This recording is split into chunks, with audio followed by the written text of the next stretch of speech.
তো দেখো আজকে কি রান্না করছি।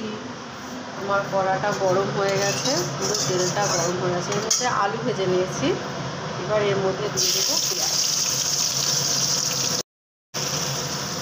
পেঁয়াজ দিয়ে দিলাম, গ্যাসটা বাড়িয়ে দিই। তারপরে আজকে তো সানডেতে স্পেশাল মেনু হচ্ছে। আজকে কী করবো সেটাই। এতগুলো পেঁয়াজ দেখে নিশ্চয়ই বুঝতে পারছো।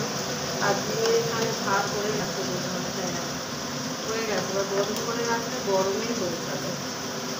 পেঁয়াজ কুচিগুলো এর মধ্যে দিয়ে দিলাম, ভাজা হতে থাক। এরকম আলু ভেজে রেখে দিয়েছি।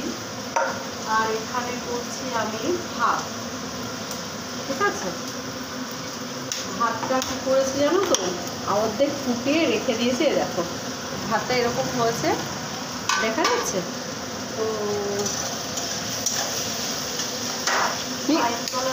করলো জল পড়েছে ওখানটা, আবার এবার আমি রসুন আর আদা কেটে জলের মধ্যে রেখেছি। দেখেছো আদা কেমন কষ, পুরো কালো হয়ে গেছে জলটা।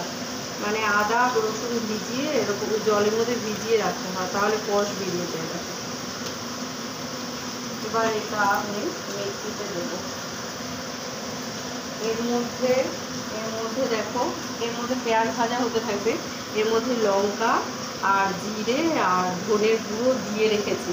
গুঁড়ো দিয়ে রান্না করলে না, আগে জলের মধ্যে ভিজিয়ে রাখলে ভালো হয়, মানে ভালো। আর একবার ধুয়ে দিলে ভালো হয়, যেহেতু বাড়িতে ঘোরানো জল পড়ছে না, ভিজে যাচ্ছে না।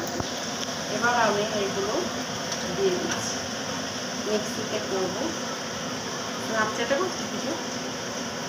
হ্যাঁ, তো কাদের বাড়ি কি স্পেশাল হচ্ছে সানডে আমাকে অবশ্যই জানিও। তো চিমনিটা একটু আসতে দিই, কারণ প্রচণ্ড আওয়াজ, তোমরা শুনতে পাবে কিনা আওয়াজে, বুঝেছো? খুব ঝামেলা। দেখো ও দেখছি ভাতটা হয়ে গেছে কিনা। ভাতটা হচ্ছে একদম মাসুরি চালের ভাত, বুঝেছো? বেশি ফোটানো যাবে না, অল্প ফোটালে হয়ে যায়। প্রথমে একটুখানি হয়ে গেছে ভাতটা, প্রথমে একটুখানি এরকম ভাত, প্রথমে একটুখানি একবার উঠতে গেলেই ভাতটাকে একটু বন্ধ করে রাখি। বন্ধ করার পরেই হচ্ছে হয়ে যায়, মানে দিলাম জাস্ট জ্বালালাম, দেখলে হয়ে গেল এর মধ্যে, মানে 1 মিনিটের মধ্যে হয়ে গেল। আর পেঁয়াজটা ভাজা হয়ে গেল। এর মধ্যে দিয়ে দেবো মশলাটা, দেবো তার আগে মশলাটা করে নিই। ঢাকনা কোথায় গেল? মশলাটা করবো, খুব আওয়াজ হবে, ভীষণ আওয়াজ হবে। তার আগে ভাতের 12টা বেজে যাবে।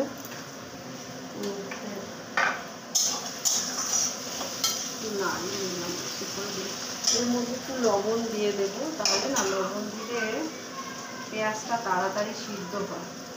একটু বেশি করে দিয়ে দেবো, পরে যখন রান্না করবো চেক করে নেবো যে লবণ ঠিকঠাক আছে কিনা। লবণ দিয়ে দিলে পেঁয়াজটা তাড়াতাড়ি করে হয়ে যায়।